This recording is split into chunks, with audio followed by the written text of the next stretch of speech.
All right, before we get started with too much, I got to play my intro music because that's what I do. I've got a podcast. If you don't know about it, it's called the Small Business Safari. But before I get into my podcast, I got to get myself into mode.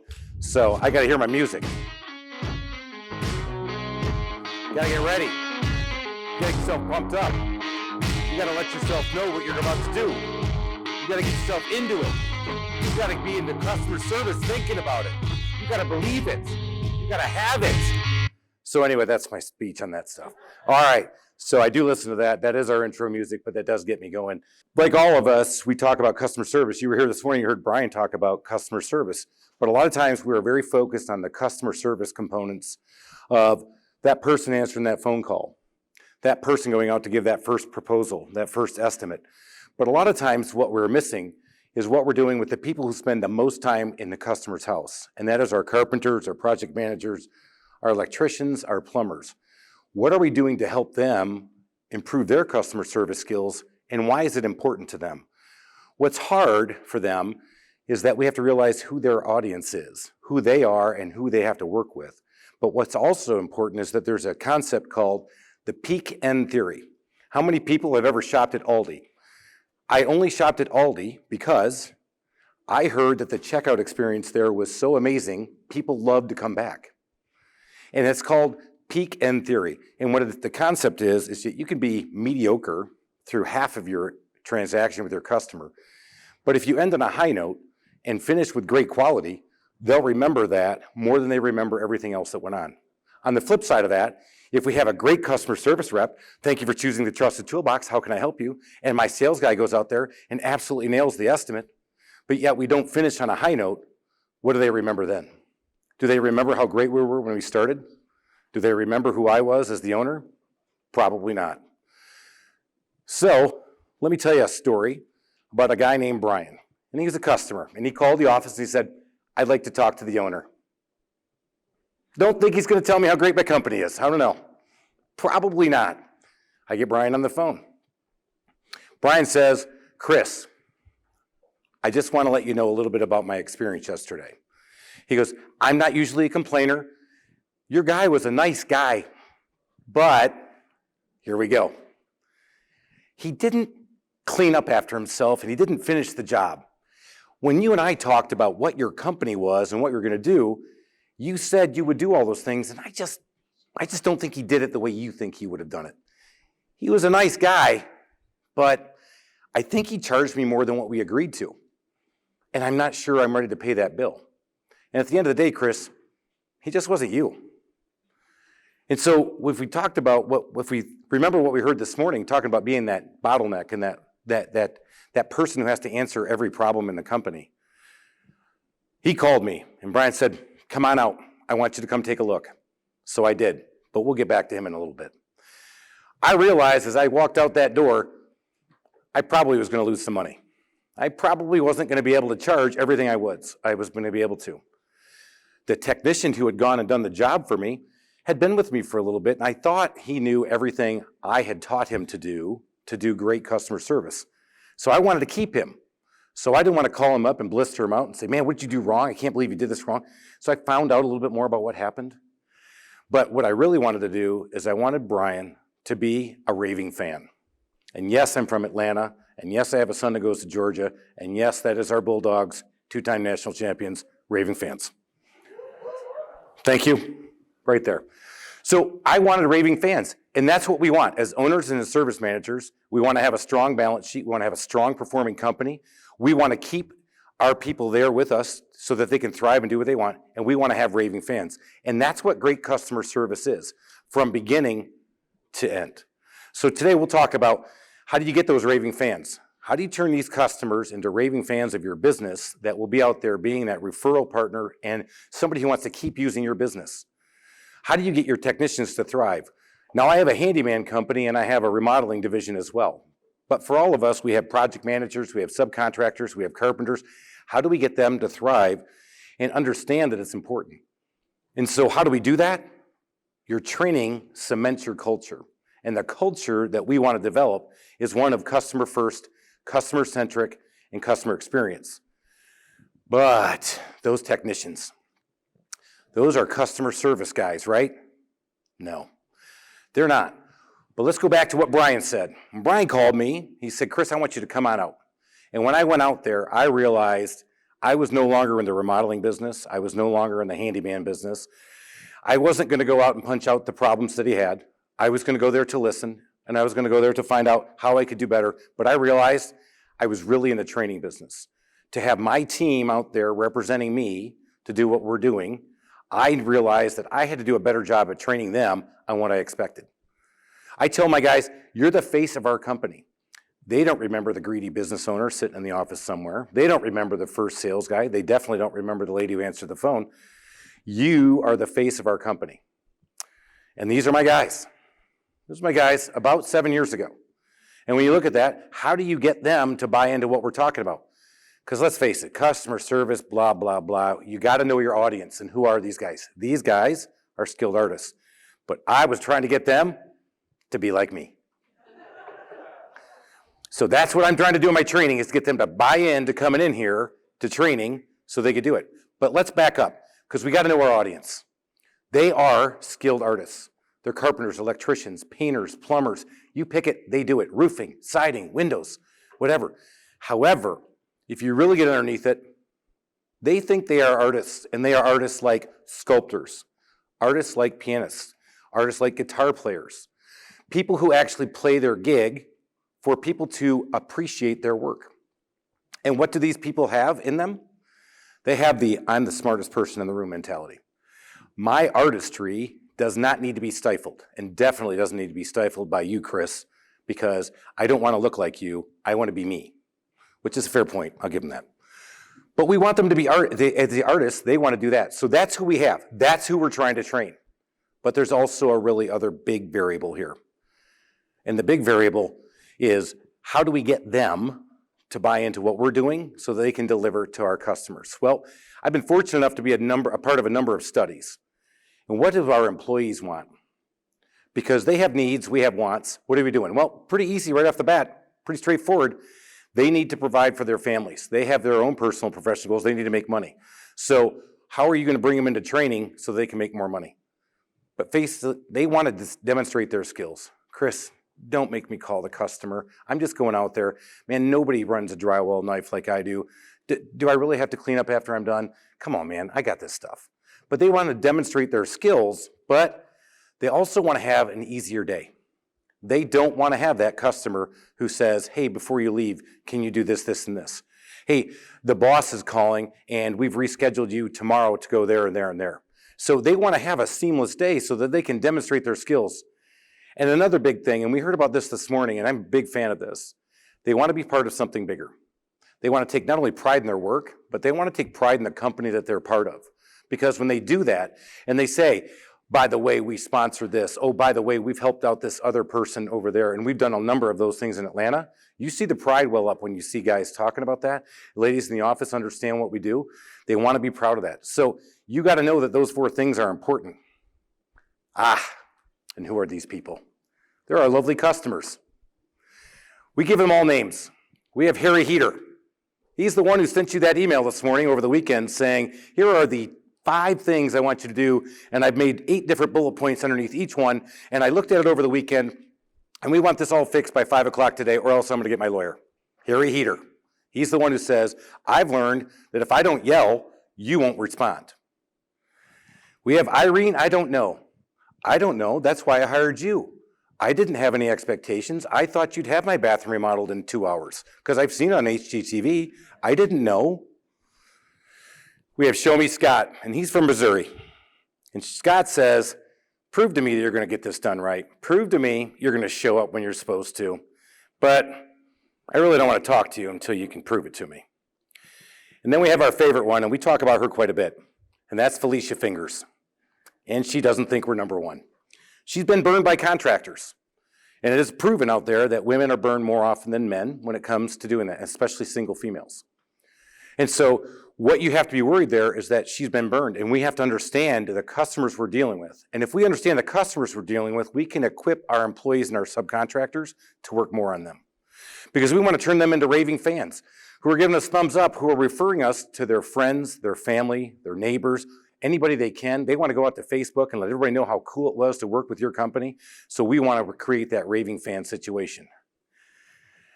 I'm going to let you guys in on a little secret, and we let all of our team in on this same secret. And what we know about these customers, Harry, Irene, Scott, and Felicia, we know that when we show up to the house for our very first day, whether we're doing deconstruction to get ready for a remodel, in our case, we do a lot of one-day jobs, they think the day we show up, the minute we show up, the job is already done. Why? Well, it was on YouTube, it was on HGTV. I just saw a TikTok on it. They had this thing done fast. It's over. So when we show up, they think the job's already done. And so I put my technicians and my team in a position where as soon as they show up there, they're already behind. Because if you remember her from Willy Wonka, I want it now, Daddy. And I want it now, now, and now. And I don't want to wait till lunch. And if you, heaven forbid, go till 5:30 in the afternoon, when it becomes dinner time and my kids come home and you're still in my house, I probably don't like you. And so what we do with our team is we explain to them that it's very important on how we set this up. In those studies that I talked about, we found out why customers are so anxious. So why are people so excited to have their house remodeled? Maybe their windows changed out. Maybe they got to get the drywall fixed. They want to get their house painted. There's break fix and there's enhancements. They want them all done in their house, but they're anxious. And why are they anxious? Well, they're anxious because they're afraid we're going to make a big mess. We are invading arguably their number one asset in their entire investment portfolio, and that's their home. We are definitely invading the place that they call home, that they protect their families and they expect to raise their children in. So they're afraid that we're going to come in and make a mess. They think we're going to make a mistake and probably flood the house. Haven't done it yet. Maybe close. But no, we got it a little bit. They also think, and the studies show, that they've been burned. All those unscrupulous contractors that aren't sitting in here with us today, before, we all know a story. We've all heard it. Heck, you've probably seen it. I know I've seen it. I know there's a guy sitting here with me today who went to do a garage remodel for somebody, and they took all the money up front and never got their garage made or built for them, and they brought him in to take a look at it. 100% of their money is gone. They've been burned. So people have heard these stories. Those contractors have that reputation. So why do people pick us? Well, people pick us because we have an established reputation. Maybe their mom and dad had used their house. Maybe their friends have. Maybe they went out there and looked at your Google reviews and saw how you were doing. They say that this established reputation lowers my anxiety. You're less likely to make a mistake. You're less likely to run away from me because you have an established reputation. You guarantee your work. We talk about this, so I'm not going to go into reviews, but you know what? Having a bad review every once in a while is not bad, as long as you respond to it, and as long as you make it right. People see that. We've had people say, the reason I went with your company is because I see your owner really cares. Now, we have a lot of reviews out there, but they found the one. They found two, but they saw that we responded and that we guaranteed our work and we got involved. And let's face it, if you answer people's phone calls, you're in the 95 percentile. You're 95% better than everybody just by answering a phone call. But that's up front. What I'm talking about is throughout the process. If you communicate with me, I'll communicate with you. I'm less anxious. These are the top 3 reasons people want to pick you. Of course, quality is supposed to be there. We all know that. But these are the 3 outside of quality. Now let's talk about what customers expect when we show up as contractors. You're going to send your tile team in. Maybe you're sending your framing team in. Maybe you got drywallers coming in. In my case, my handyman coming in to come in and do some work. What did the customers say? And this came from a study that we were part of. Number 1, that they called ahead. Communicate with me. Tell me when you're going to be there. Because if I don't hear from you, I go in a really deep, dark place where humanity is not very good. But if I just would have called somebody, they would have said, okay, good, I know when I'm coming. Text them. Let them know you're coming. Here's the second thing. How many times have you had your team just go in there and say, I don't want you to talk to the customer. You go in, you do your job, you go. Well, they want to hear from those people who are showing up. Tell me what I'm supposed to expect. Irene wants to know. She wants to know what to expect. Are you guys going to be out here by 3 today? Are you guys going to be making a lot of noise at 12 because I'm going to be on a conference call? Tell me what your plan is, And then I will know what to expect, because if we set that expectation, we can exceed it. We also expect us to be prepared. Now, if your guy shows up, your team shows up, and the very first thing they do is say, material's not here, door's not here, I don't have the materials I need, I gotta run to the store to get it. What do they start thinking? The customer. The clock's a-ticking. Remember, I was anxious. I wanted it right now. I thought the job was done, and you guys showed up, and you weren't even prepared. Yet everything I read about you guys is that you showed up prepared. Uh-oh, I'm going back to that really deep, dark spot. I don't like people, and I don't want them here. But I can't tell them that, because I'm afraid if I tell the contractor that who's in the house, that they might do something. So I'll call the office. So they want them to be prepared. And they also expect us to be presentable. Now, as contractors, we get a pass. Today, I didn't wear a suit coat. I didn't put on a fancy shirt. I put on the uniform that my guys wear. My guys wear red or black t-shirts, and they wear khaki pants. We don't wear jeans. Why? Because they don't know what to expect from us. And what we're trying to do is present them with the image of what a professional contractor looks like when we show up at the house. Now, yeah, do they expect us to be dirty? Do they expect paint on our fingernails? Do they expect drywall on our shoes? They do, but they also don't. And so you have to know that about what you're doing when you're talking about customer experience. I told you about Brian. So I went to Brian's house and I looked. And I showed up. He was a nice guy, but Chris, I know I told you about a few things, but really it was the quality that I had a problem with. So he led with the quality. And when I looked at it, yes, some shoe molding needed to be caulked and painted a little bit better. We should have cleaned up a little bit better. But in general, it could have been all fixed in about 15 minutes. And had I brought my stuff with me, I probably would have. But that's not what he wanted to talk about. Here's what he really wanted to talk about when I got there. Hey, Chris, you talk about your guys always showing up and calling. They never called, and they didn't show up till 10. And when he got here, he wasn't ready to do the job. He had to run right to Home Depot. And then my kids came home, my wife started making dinner, and they were at my house at 6 o'clock. So I asked them to leave. Aha. So that's why when I called my technician, I'm like, hey, what happened? He didn't say I got a late start, because he didn't want to tell me that. But he said, the customer asked me to leave, and I was planning on going back the next day. But then I got a call from Deborah, our scheduler, who said I couldn't go back because the customer called and said, I don't want that guy back until I talk to Chris. So did I lose a little bit of money? Did I give a discount? Did I go back and eat crow? I did. But we'll come back to him in a little bit, because those experiences killed his entire experience with us, and he used quality first, but really was more ticked off about was our inability to communicate with him.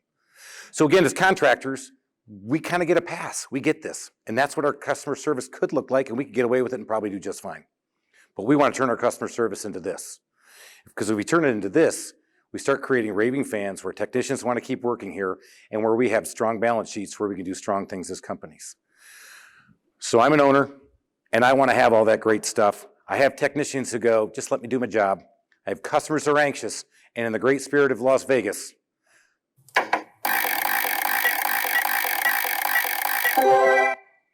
I was very proud of that one. We had been working on this one for a year, so we're very excited about that one. But we're going to pull that lever and get it all lined up. So how do we do it? We're trying to line up my wants as an owner with my guys' needs as technicians, and to prove what we're doing. So now, I know a lot of people have asked for a show of hands, but what I hate when people ask for that show of hands, they never tell you what everybody did. So I want to know how many people have proactive continuous training in their companies today. Show of hands high. Okay, little less than half of us. Little less than half, right? So, oh, no, still less than half. So, proactive continuous training. Well, when Brian called me, I had 6 technicians. That's it. That's all I had. And I went, man, I don't need training. I didn't need it. I was like, my metrics were pretty good. I knew my team was going to hate it. I mean, these guys didn't want to sit in training. They were like, these guys can do this stuff. I knew that I could do it all, but I also had young kids at home, and I didn't have time. So I convinced myself I didn't need to do it. And then I convinced myself I better do it. Because either way, I was developing a habit. I was developing a habit where guys weren't acting like I was. I was developing a habit where I had uneven customer experience responses. I was developing a culture that said, just go out there and do your job, but customers weren't really our first. Even though you say customer first, Chris, I didn't believe you. So we started training, and here's what happened. So I said my reviews were good, right? My metrics were good. Well, Google was brand new at the time, and he didn't have very many reviews, and we were 4.1 rated. So maybe my metrics weren't so good, were they? Today we're over 720 reviews, and we have a 4.7 rating. So we feel pretty good about that. We feel good about that because we do over 2,800 transactions a year, so we feel pretty good about that. Remember those technicians who I thought would hate it? Remember those technicians who said, come on, man, just let me do my thing. In fact, this was one of the biggest complainers. Actually, I'm kidding. He was a pretty good guy. He says, all right, man, let's do this. I don't know. My average tenure at the time was 7 months. My average handyman was staying with me for 7 months. Today, after doing training over 8 years, I've had guys now who have been with me 8 and 9 years. Our average tenure is up over 2.5 years. And in the construction world, I'll take it. It's pretty tough. Yeah, thank you. So it shows that it's working. I'll tell you another one. This is probably the best one where I went, technicians are thriving. One of my best guys who's been with me a long time came up to me and said, Chris, I know I gave you a lot of grief about training in the beginning, but I want to tell you, I understand now, and I get it. He said, and I'm kind of afraid to admit this, but I'm going to tell you, when I first came to you, my credit score was 350. I never bought a thing for myself. I could barely get an apartment. He said, I just went out and bought a Dodge Charger for myself, and my credit score was up in the 700s. Because by training, maybe no, maybe so, I don't know, but because he's good and he bought into what we were doing and how we did it. When you hear those kinds of stories, you feel like an owner, that's the stuff that gets the hair raising. That's the goosebumps. That's the really cool thing. So that was a good one. I added 3 slides just a month ago because 2 months ago, I had a problem at my own house, and I called to see if I could get this company out to work on something at my house that we don't do. And I called this company, and this is a guy that I told him about the training I was doing and wanted to see if he wanted to do some of the same training. I was willing to share that stuff with him. And he said, nah, we don't need to. He said, my guys know what they're doing. I've had guys with me for 15 years, Chris. I've got 21 technicians. We're 4.8 rated, and he was. When I called to find out if they'd service the company, service my work, the phone didn't get answered.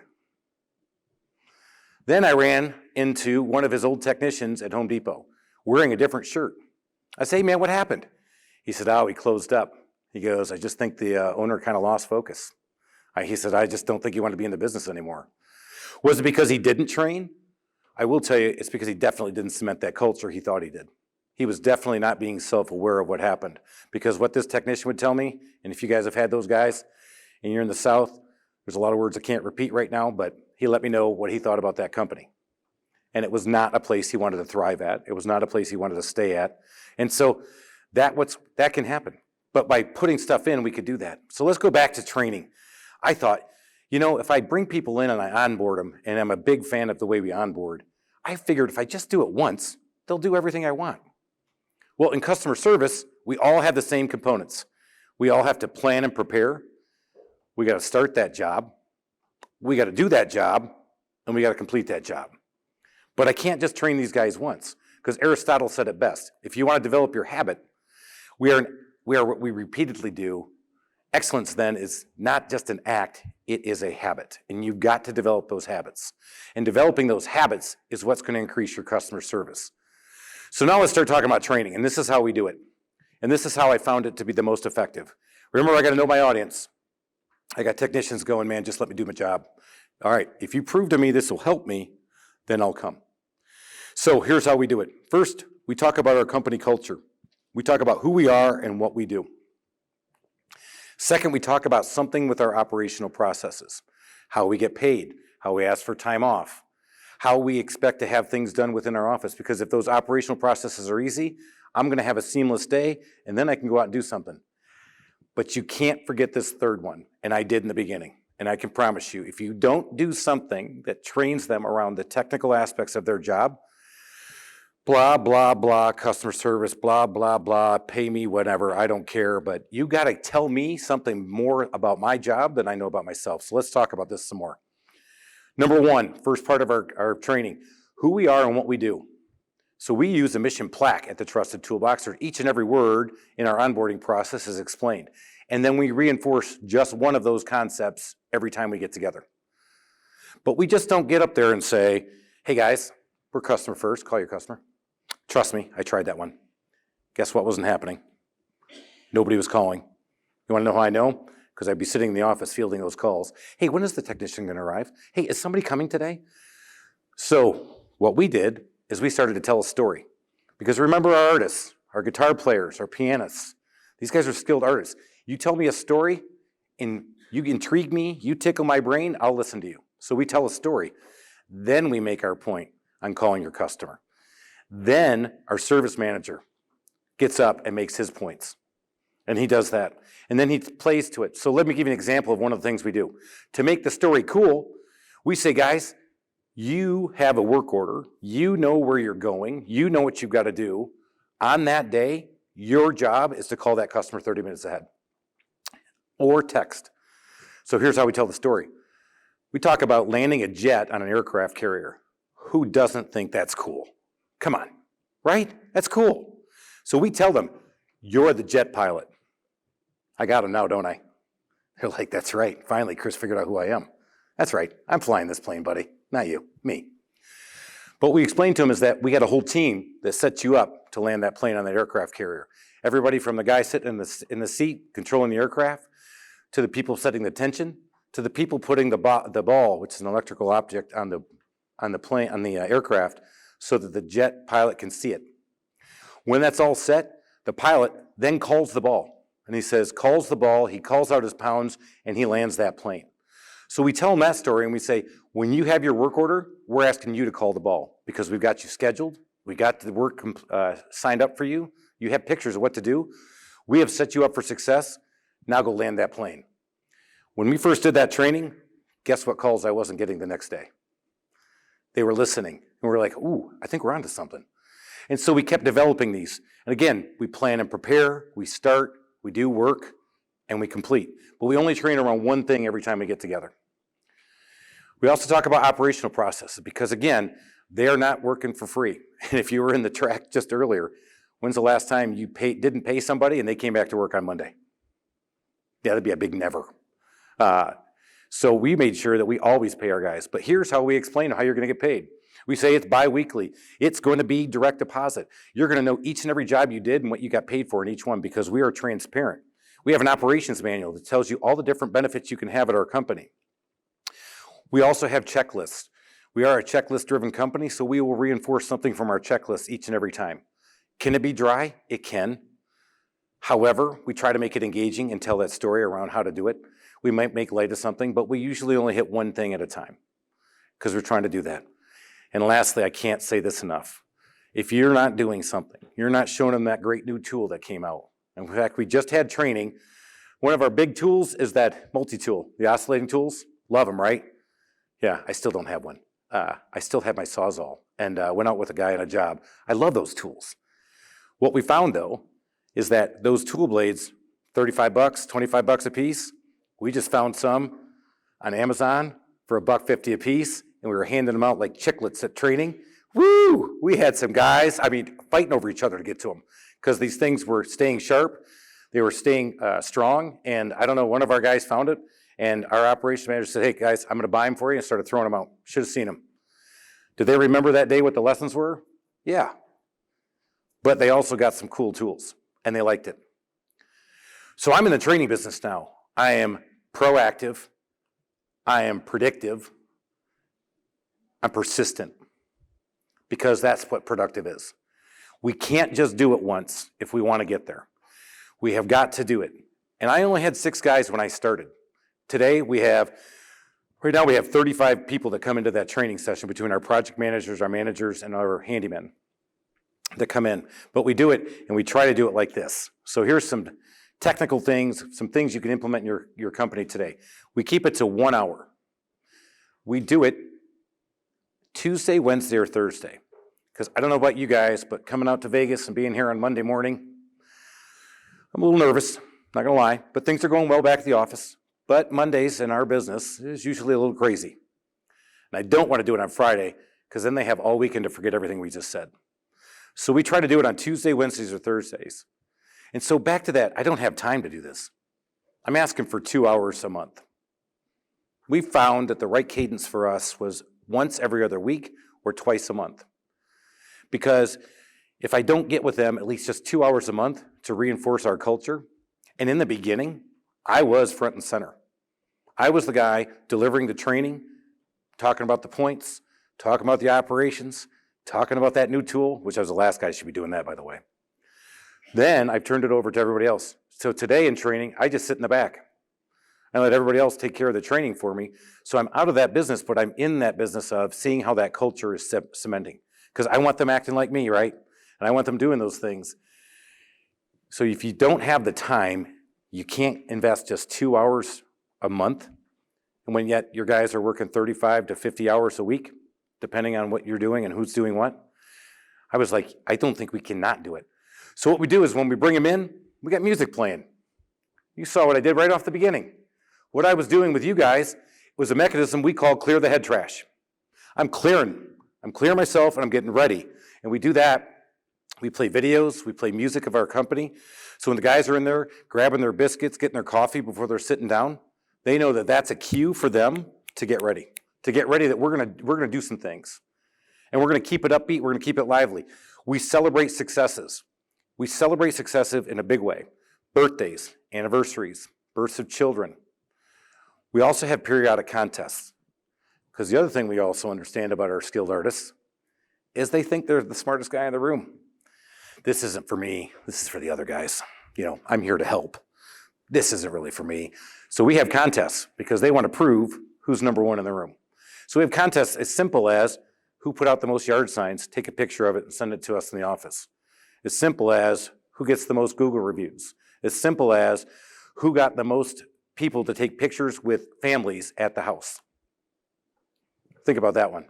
We had one guy who actually went to a house and the kids insisted that they have our shirts on. So we had to send him with 2 of our shirts.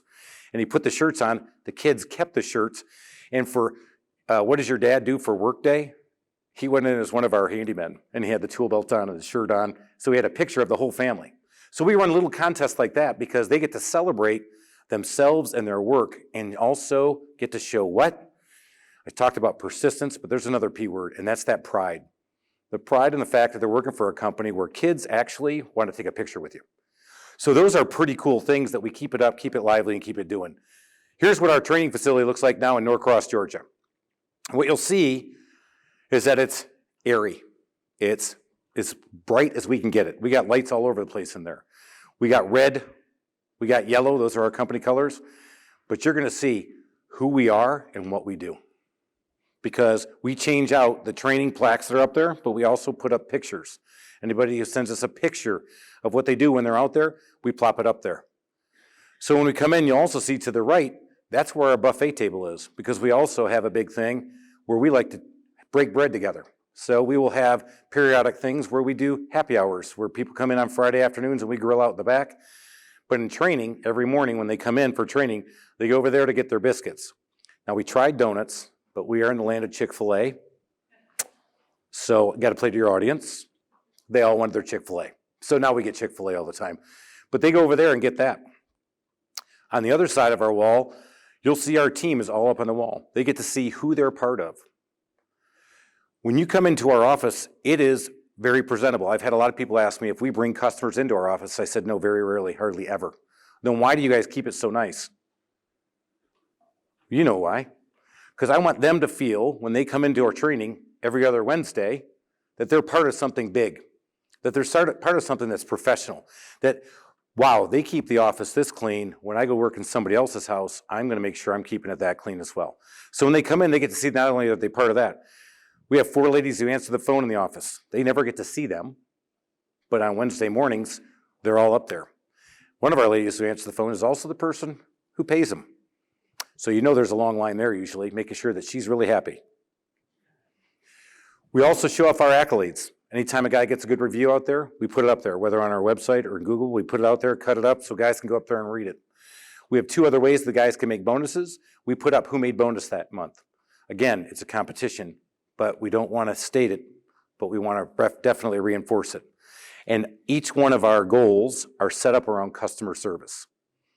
And so a great review tells me that my guys were doing the right thing in the field. and somebody took the time to actually write something about us. Our other goals are all around customer service metrics as well. So, train or not to train. Less than half of us are doing it. We all have a reason why we're not doing it. Don't need to, Chris. Metrics, I get you. But I'm telling you, I was that guy too, with only 6 people. I started as simple as this, as I just grabbed an easel, and I stood up in front of my 6 guys in a little conference room where we subleased from a guy at the time, and we started the training. And then eventually, I splurged, and I bought a TV from Walmart, $200, and the stand was $125. I didn't almost want to buy that one because it was too much, but I finally did it. And then we started to put videos together and start to show guys things and different stuff. And so that's where I get back to the point of, is it worth it to train? And I start thinking about that. Let me tell you about Brian. I'm coming back to him. Brian now owns 4 properties, his primary, his lake house, and he has 2 rentals.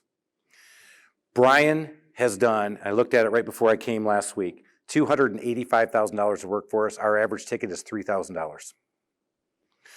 So he was a nice guy, and I went out there. He's given us chances after that.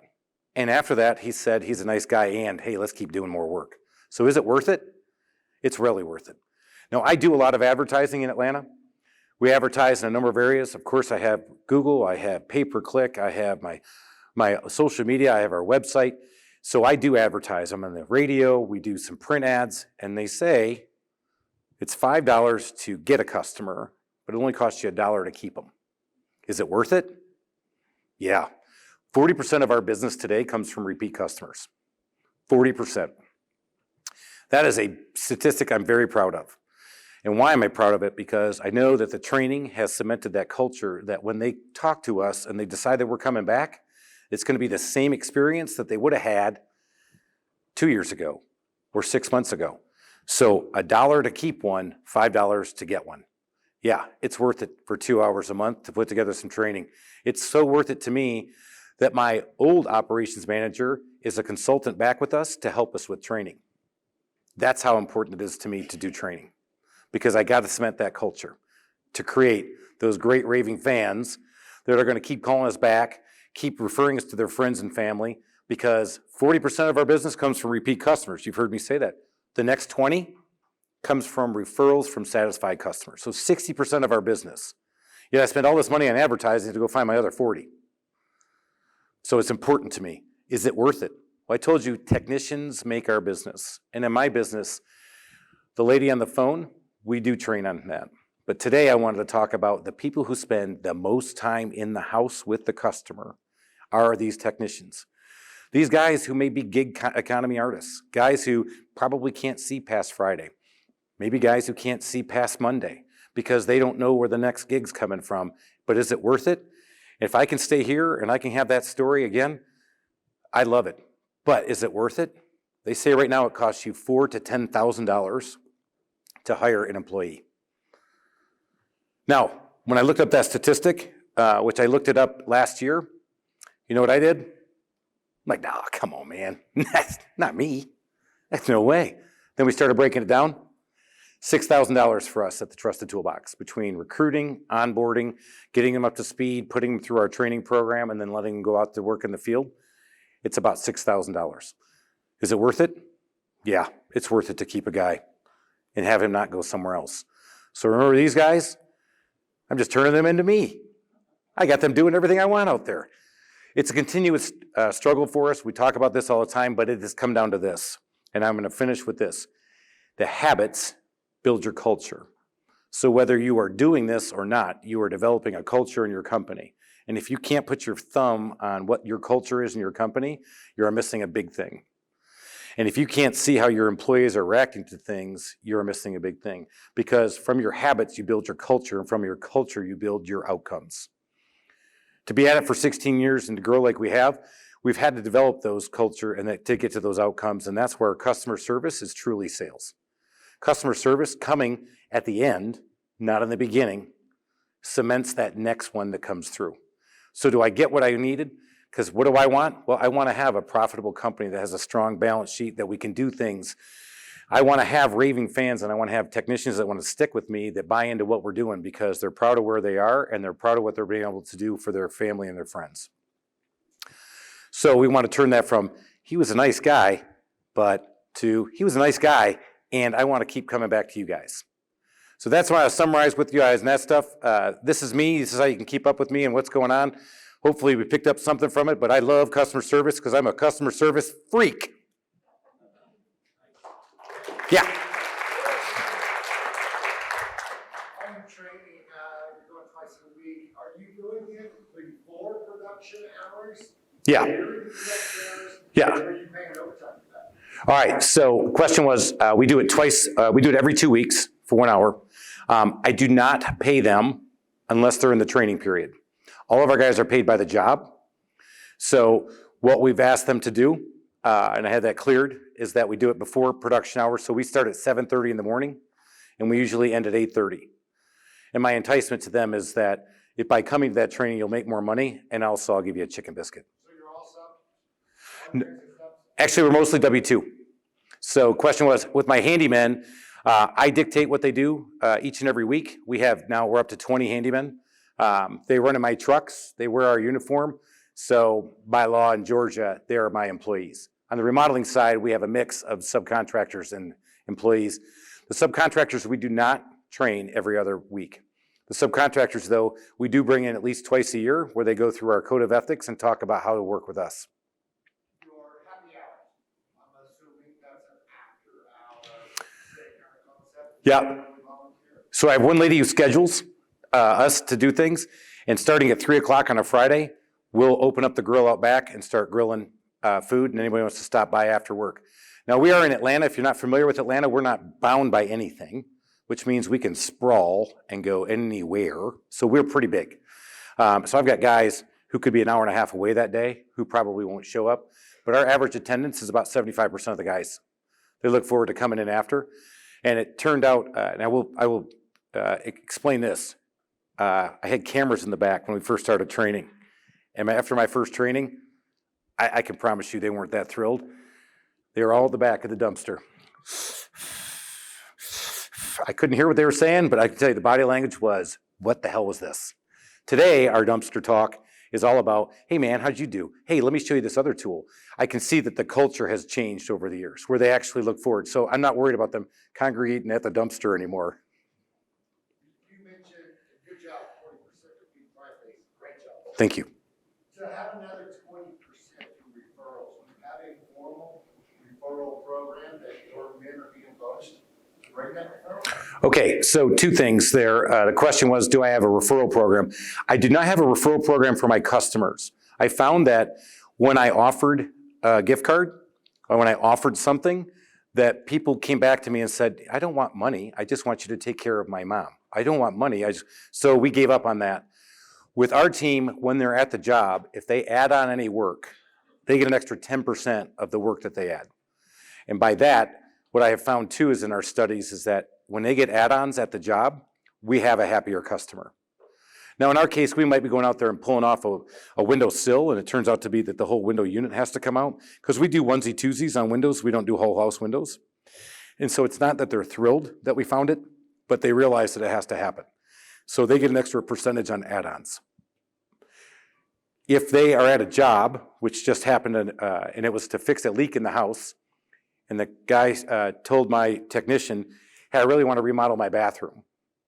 So I went out there and looked at it, and I'm going to share the commission with him. But our sales team also knows that if that happens, they share the sales commission with the technician. Yeah. Good technicians or the other technicians, are they rated by each customer in some kind of questionnaire or something? We don't do a questionnaire like that. I'll tell you what we do is when we bring somebody in, as handymen, one of the things that's really cool is we can do everything in the house within reason. We have limits, but that's the hard part. I wish sometimes I was just a plumber. So what we do is we have them rank themselves in each of the trades: siding, trim, drywall, plumbing, electric, and we go through that and they rank. And then after they go out on a job, Our operations manager then ranks how they did based on customer surveys and customer experience. We do not survey the customers because I tried to in the beginning. And again, back to our very busy people, they didn't really want to take the time. You came out and did your job. My job was done. You guys, I paid you. I'll look for your newsletter once a month, which we do.